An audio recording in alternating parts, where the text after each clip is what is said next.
Good morning, students, and welcome back to yet another class.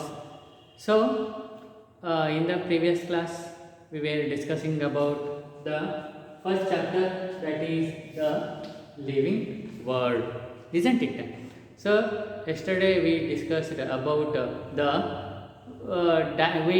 we were discussing about the diversity in the living world, isn't it?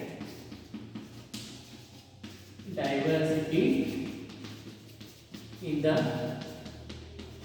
living world. So, as there are millions of organisms which are known by local names, and that leads to a lot of confusion, isn't it? From place to place, these local names change from place to place, which lead to the confusion.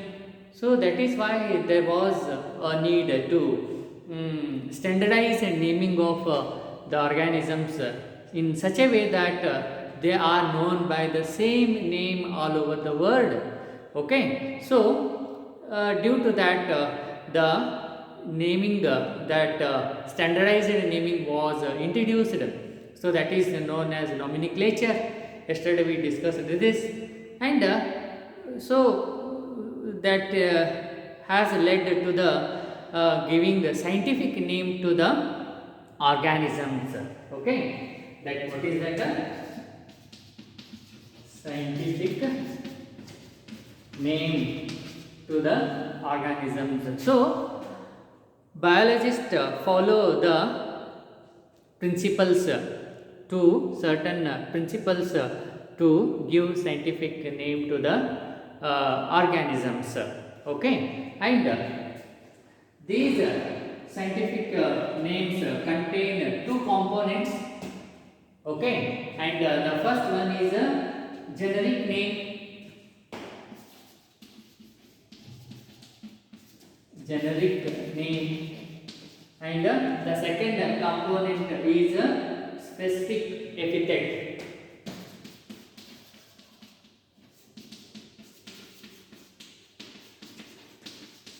Alright, okay. So this scientific name,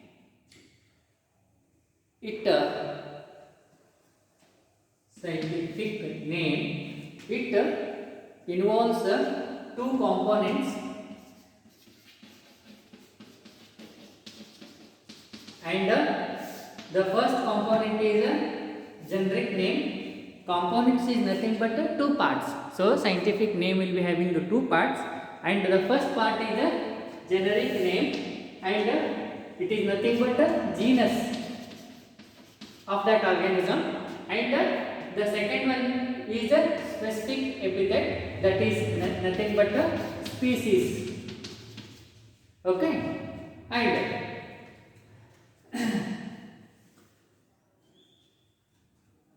this system of providing name to the organisms with two components is known as a binomial nomenclature. Binomial nomenclature.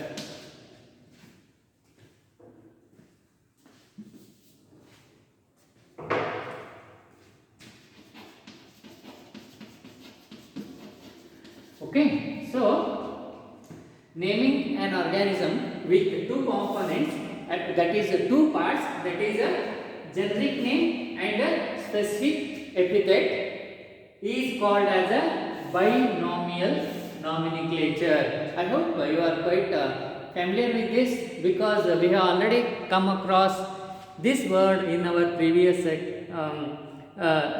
classes, isn't it? So it is not altogether not a new word to you all, isn't it? You have already come across this word in your previous classes. Okay, so binomial. Bi means two, nomial nomenclature. That is the system of naming organisms with two parts or two components. That is the generic name, and that of a specific epithet is known as the binomial nomenclature. Okay, and this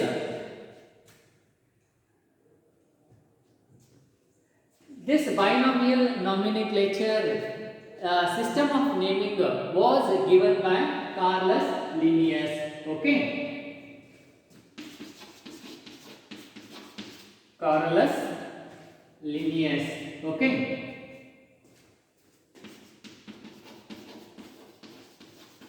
So, this binomial nomenclature, this system of naming the organisms is given by the scientist that is Carolus Linnaeus.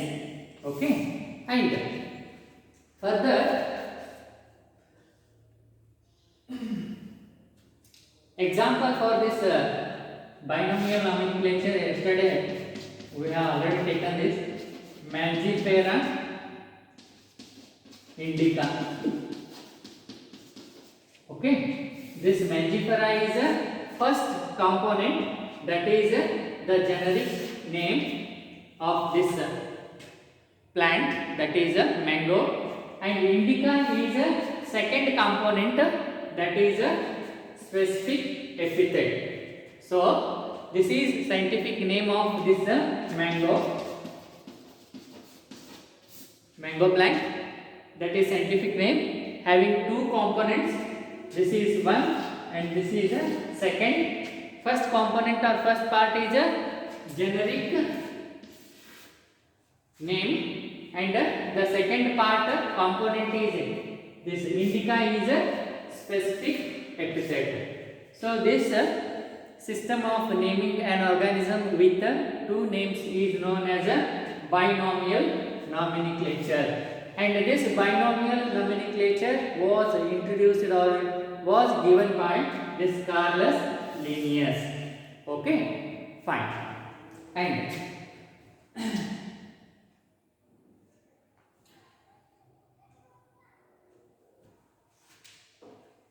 next, there are certain universal rules for binomial nomenclature. One of the important thing we are supposed to know, that is universal rules of nomenclature.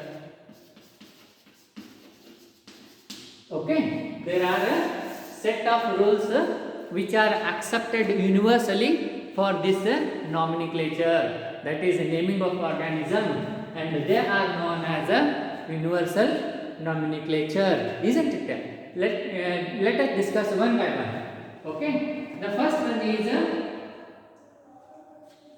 the biological names are usually in Latin, that is a language, and they are written in italics. Okay, the first universal rule of the nomenclature is that usually the biological names are in Latin, that is a language, and these scientific names are written in italics. Okay, that is the first rule of this nomenclature. Okay, and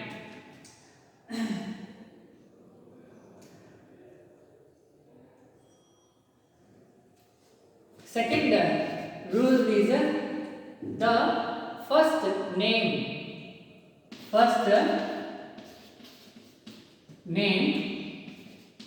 represents the genus, and the second name represents species. You see, that is the second rule of this nomenclature. What is that? As we know that this scientific name is having two names, two components, two parts, and the first name is a genus and the second name is a species. Okay, example is Mangifera indica. Mangifera is a genus and indica is a species. That is the second name. So this is the second rule of universal nomenclature. Fine. And next one is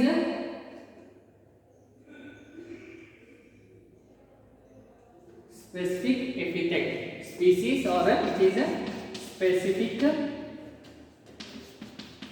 epithet. That is nothing but the first one is generic name, that is the genus, and second name is a specific epithet, that is nothing but the species. And the third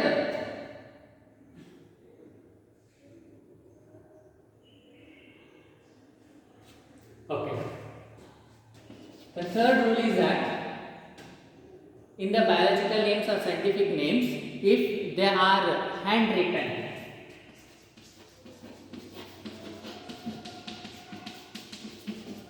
then both the names or components have to be underlined.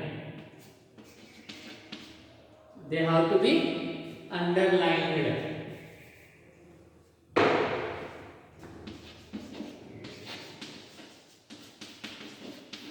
That is one thing. If, for example, you see here, Mangifera indica. I have written this. Here the biological name or scientific is written. In such a situation, we have to underline them like this. Both the names have to be underlined. That is, if biological name or scientific names are handwritten, then both the names should be underlined. Okay, that is one thing. And if they are printed, then they should be printed in italics. You see, if biological name or scientific names are handwritten, then they have to be underlined separately, like this, underlined separately, not continuously. And if they are printed, then they have to be printed in italics or italic form. So that is the third universal rule of nomenclature. And the next one is the first word denoting the genus starts with the capital letter. First word or first name, okay, denoting the genus, it should be written in capital letter. You see here, the first word is genus and it is written in capital. Okay, the first word in a biological name which denotes or represents the genus, that should be written in a capital letter. See here, it is written in a capital letter. And okay, and second word, that is a specific epithet, it should be written in a small letter. So the first word, that is a genus, should be written in a capital letter, and the second word, that is a species, should be first letter of the species should be written with a small letter. You see here, indica is the second word or second part in the biological name or scientific name, and it should be begin with a small letter. I is a small letter. So this is the fourth universal rule of nomenclature. So these are the universal rules of nomenclature. Okay, so we conclude here and continue tomorrow. Thank you.